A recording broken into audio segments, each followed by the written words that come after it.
அனைவருக்கும் வணக்கம். மயிலாடுதுறை மாவட்டத்தில் பெரம்பூர் காவல் நிலையத்திற்கு உட்பட்ட முட்டம் பகுதியில் நேற்று ஒரு துக்ககரமான சம்பவம் நிகழ்ந்தது. 2 இளைஞர்கள் கொலை செய்யப்பட்டார்கள். இந்த தகவல் கிடைத்தவுடனே நான் உட்பட போலீஸ் ஆளுநர்கள், அதிகாரிகள் எல்லாருமே சம்பவ இடத்திற்கு விரைந்து சென்றோம். புலன் விசாரணையை மேற்கொண்டோம். அங்கே பாதுகாப்பு பணியையும் மேற்கொண்டோம். எங்களுக்கு கிடைத்த கம்ப்ளைண்ட்டின் அடிப்படையில் முதல் தகவல் அறிக்கையையும் பதிவு செய்தோம். புலன் விசாரணையை பெரம்பலூர் காவல் ஆய்வாளர் மேற்கொண்டார். எதிரிகளை பிடிப்பதற்காக 3 தனிப்படைகள் அமைக்கப்பட்டன. நைட்டு ஃபுல்லாகவுமே அப்போ இருந்து நாங்கள் இமீடியட்டாக ஆப்ரேஷன் ஆரம்பிச்சிட்டோம். 3 எதிரிகள் கைது செய்யப்பட்டார்கள்.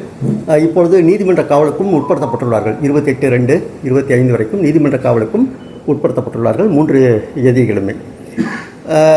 இந்த விசாரணை இப்படி போயிட்டுருக்கிற டைமில் சில தகவல்கள், அதாவது அக்யூஸ்டுகள் எதிரிகள் சாராய விற்பனை செய்து வந்ததை தடுத்ததால் தான் இந்த மரணங்கள் நிகழ்ந்துள்ளன என்று சில தகவல்கள் கிடைக்கப்பட்டன. நாங்கள் அந்த ஆங்கிலையும் நாங்கள் புலன் விசாரணையை மேற்கொண்டு தான் வருகின்றோம். எங்களுக்கு கிடைத்த எல்லா தகவலுக்கும் இப்போ இன்வெஸ்டிகேஷன் இஸ் கெப்ட் ஓப்பன் தான், இன்னுமே முடியல. புலன் விசாரணை மேல் புலன் விசாரணை போயிட்டு தான் இருக்குது.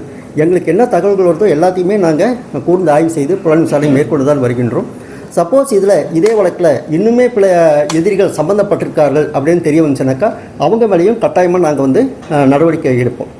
அது மட்டும் இல்லை, இதில் ஏதாவது யார் சைடாவது, போலீஸ் சைட்லேயும் சரி, எந்த அதிகாரியாக இருந்தாலும் சரி, இல்லை காவல் ஆளுநராக இருந்தாலும் சரி, யாராவது மெத்தனை போக்குடன் நடந்து இருக்கிறார்கள் அப்படின்ட்டு தெரிய வந்தால், இல்லை வேறு சிதமான இல்லீகல் ஆக்டிவிட்டீஸில் ஈடுபட்டிருக்கிறார்கள் என்று தெரிய வந்தால் அவர்கள் மீது கட்டாயமாக உரிய நடவடிக்கை எடுக்கப்படும். இப்போ இன்வெஸ்டிகேஷன் இன்னுமே ஃபர்தராக நாங்கள் பண்ணிட்டு தான் இருக்கோம். நாங்கள் இப்போ 2 பேருடைய பாடியும் பரீடு ஃபர்தர் இன்வெஸ்டிகேஷன் நாங்கள் பண்ணிட்டு தான் இருக்கோம். நாங்கள் சில ரெப்ரசன்டேஷன் வந்திருக்கு, எல்லாமே கெப்ட் ஓப்பன்.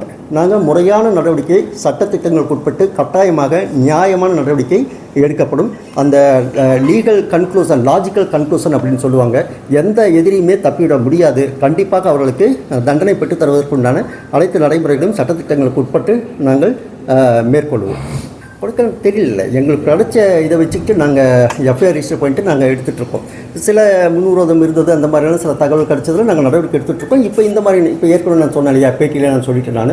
அந்த மாதிரி சில தகவல்களும் கிடைக்கப்படுகின்றது. அதனால் தேவையில்லாத தவறான தகவல்களை யாரும் பரப்ப வேண்டாம். விசாரணை இன்னுமே நடந்து கொண்டு தான் இருக்குது. தேவையில்லாத தகவல்கள் யாரும் தயவுசெய்து பரப்ப வேண்டாம்.